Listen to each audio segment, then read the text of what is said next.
Vamos a conversar acerca de los Habsburgo. El otro día hablamos del Palacio de Hohenzollern y de la legendaria mala suerte de los Habsburgo. Otras veces hemos hablado de la aparición de aquel fantasma vestido con ropas blancas, el que llamaban la Dama Blanca, que aparecía en el Palacio de los Habsburgo en Viena y anunciaba una desgracia. Cada aparición de la Dama de Blanco anunciaba una desgracia en el ámbito familiar. Se puede visitar todavía ese sitio. Lo habían visto, por ejemplo, este fantasma en vísperas de acontecimientos tremendos como la muerte de un tipo, asesinatos, la muerte de Carlos VI, bueno, no importa. Hablamos también de otros episodios, muchos relacionados con Francisco José. Conocemos lo que sucedió con Sissi, la mujer de Francisco José. La mataron en Ginebra en 1898, la mató un anarquista italiano llamado Luigi Lucchini. No hablamos de lo que le ocurrió a la actriz que la representó, pero... Ese es casi de mal gusto, sí, por lo trágico, sí, pobrecito. Hablamos también de lo que pasó con Maximiliano, el hermano de Francisco José, que fue impuesto como emperador de México, particularmente por el gobierno de Francia. Napoleón III, digamos. Napoleón III, sí. Esto todo surgió con exigir el pago de una deuda, de la deuda externa, mire usted, ¿no? Bueno, finalmente Maximiliano fue fusilado en Querétaro por Benito Juárez y fue arrastrado a una aventura que terminó de esa manera. Tenía 35 años cuando lo mataron. La mujer de Maximiliano, Carlota, se volvió loca. También contamos la historia del suicidio del hijo de Francisco José, Rodolfo, también conocido como Charles Boyer, ¿no? Sí, que fue el que lo representó en la película Mayerling. Y se mataron él y su amante María Bétzera en un pabellón de casa en 1899. Y otra tragedia fue la que desencadenó la Primera Guerra Mundial, que fue el asesinato de Francisco Fernando, que era sobrino de Francisco José. Y de su esposa Morganática, ¿no? Claro. Eso fue en Sarajevo en 1914. Gabrielo Princip se llamaba el tipo. Sí, el asesino. Pero Francisco José sufrió otros horrores de los que se ha escrito menos. Tenemos aquí un pequeño catálogo de desgracias y setaturas secundarias de don Francisco José, o mejor, de sus allegados. Bien. Por ejemplo, tenía un hermano que se llamaba Luis Víctor, que no figura en ningún cuadro genealógico de la Casa de Austria, por lo que vamos a contar a continuación. El archiduque Luis Víctor era el menor, era homosexual, y esta circunstancia, que era nefasta en aquellos tiempos, y más en una corte como la de Viena, le trajo muchísimos problemas. Por otra parte, Luis Víctor se exhibía públicamente con sus amantes, concurría a bailongos de mala fama, etc.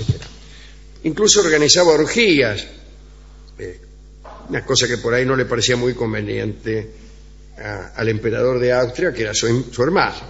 Entonces la policía fue y le advirtió al emperador, le dijo: mire, su hermano, así. Francisco ordenó tapar como fuese el asunto y no tomó ninguna medida. Sin embargo, en febrero de 1875 ocurrió un escándalo que ya no pudo ocultarse. Luis Víctor acostumbraba a ir a una casa de baños vienesa, muy elegante, que se llamaba Central Bad.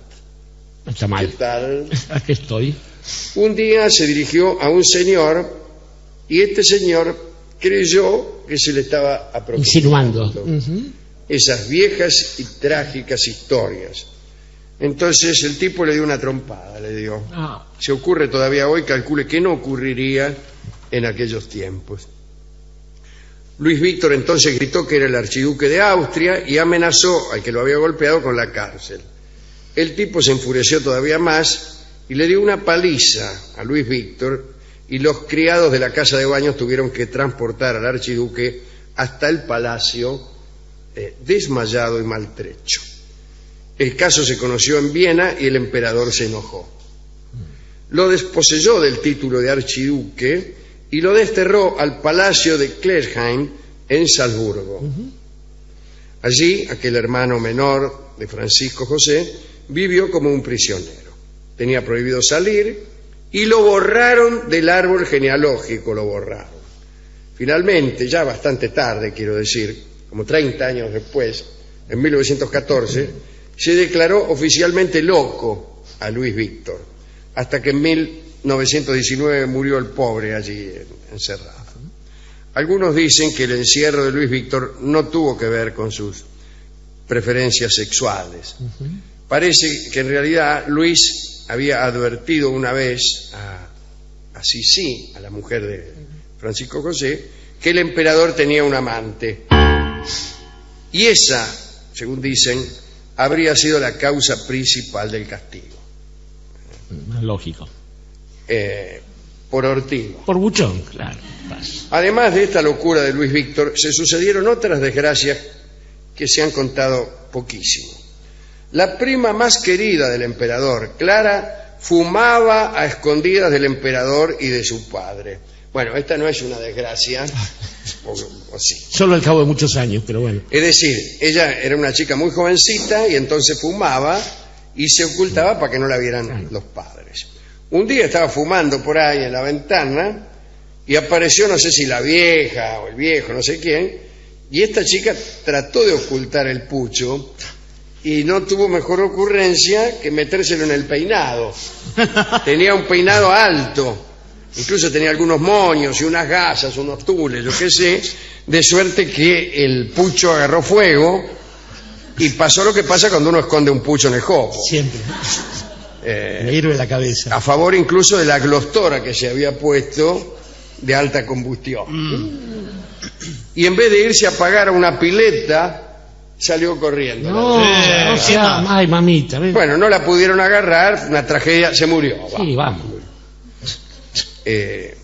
Otra, a una cuñada de Francisco, que era hermana de Sisi, también le sucedió algo desgraciado. Se llamaba Sofía y se había casado en 1868 con el duque de Alençon, duque de Francia, sí, señor. Pero en 1897 murió en el incendio del Bazar de la Caridad de París. Un sobrino del emperador, el archiduque Juan, por sus ideas liberales, se había apartado de la corte, había renunciado al título de archiduque, tomó el nombre de Juan Hort, que no es el mejor nombre que uno puede tomar, pero lo tomó, amigos, claro. Y fue conocido como un dandy. Tenía un amante, la actriz Margarita Stoibel. Ajá. Bueno, Juan y Margarita eran admiradores de la obra y de la vida de Lord Byron. Ajá, bueno. Y en octubre de 1889 quisieron emular al poeta en sus salidas como navegante. Saben ustedes que Lord Byron tuvo un episodio, creo que iba con Shelley, un episodio en el cual naufragó. Con el poeta Percy Shelley, justamente ahí en Pero Suiza. bueno, también imitaron a Byron, que ellos también naufragaron, pero a diferencia de Byron, se ahogaron. Byron era un gran nadador. Claro. Byron era justamente un extraordinario nadador y tuvo la precaución de morirse de unas calenturas, en realidad. Y peleando por la libertad de la madre de Grecia. En Missolonghi. Muy bien. Pero estos se ahogaron. Un primo del emperador, sigo enumerando, ¿no? Guillermo fue pisado por una tropilla de caballos. No ya por un caballo, sino por una tropilla de reservados. Sí. Aún lo pisa el primero, paisano. Bueno, estas son muchas desgracias, sí. Digo yo, con el típico método del supersticioso, que es enumerar algunas coincidencias y pretender extraer de allí la consecuencia de una intervención divina o diabólica. Bueno, estas son demasiadas desgracias, Barco. Vientos de superstición. Sí. Listo. Francisco José, que falleció a los 86 años sin padecer nunca el menor achaque, solía decir con cinismo que todos sus parientes habían sido extremadamente generosos porque se habían repartido entre ellos toda la mala suerte de la familia. Cínico. A fines del siglo XIX había muchos frailes, personajes así un poco esotéricos, que ofrecían al emperador sus servicios para terminar con tanta excomunica, y al final la propia gente que siempre había disfrutado de la vista de sus nobles, que los festejaban mucho, se agarró la costumbre de eludir la presencia del emperador y sus familiares porque temían que la sombra de aquel séquito nefasto los tocara. De todos modos, hay que decir que la mala sombra de los Habsburgo la reservaban para ellos. Esto es lo que tenía que decir acerca de la proverbial mala suerte de los Habsburgo, sobre la cual hemos hablado mucho y acerca de la cual hemos hecho alguna referencia en uno de nuestros últimos programas, no me acuerdo en cuál. Yo dedicaría esto en forma personal a las víctimas de la superstición, de tonterías de este estilo. Justamente. Me parece bien. Estaba pensando que buena parte de estas desgracias debieron suceder con una música de fondo que era la marcha Radetzky, que en algún momento, a tal punto estaba asociada con la corona, que en algún momento hubo algún miserable que pretendió que hacer sonar la marcha Radetzky, una bellísima melodía húngara, también traía mala suerte. Ese grado de estupidez trasladado a las personas se ha convertido en una especie de ejercicio de maldad que en la Argentina ha sido muy frecuente y es frecuente hasta nuestros días. Es frecuente hasta nuestros días y tiene hasta un dejo de distinción, puesto que se supone que los artistas deben ser supersticiosos. Por Dios, sí. Entonces, las personas, antes de aprender a tocar la guitarra, empiezan a ejercer la superstición. Y a tocarse partes para evitar la mala suerte, claro, si una cosa llevara a la otra. Y entonces, de este modo, una vez que se acreditan como supersticiosos, obtienen la credencial de artista.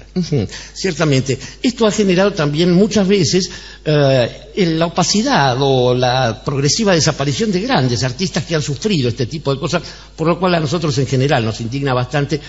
Me ha tocado, y lo hemos comentado con usted, están en radios donde había ciertos intérpretes que no se ejecutaban por la forma en que se difundía eso.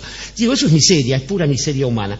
Pero estaba pensando que contra esta idea de que la mala suerte es una conjunción astral que le asalta a determinadas personas, ha surgido una especie de actividad simultánea, que es la de los amuletos, lo cual por lo menos genera la fortuna de algunos artesanos y de algunos buhoneros y de algunos... Claro, y hace crecer el mercado interno. Estafadores del otro siglo. Lo dijo usted. Es a favor del modelo. Es a favor del modelo. Justamente, frente a las críticas estúpidas no hay nada mejor que un amuleto de estupidez. Entonces...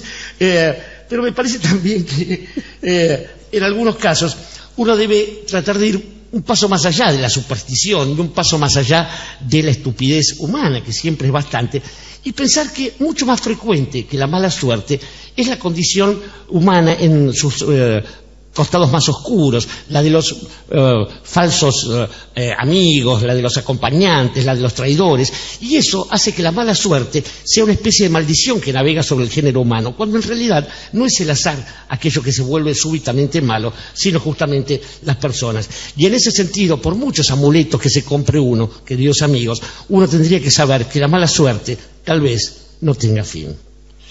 Tal vez no tenga fin es el supersticioso título de este bello tango que vamos a escuchar en la versión de Horacio Salgán y Ubaldo de Lío.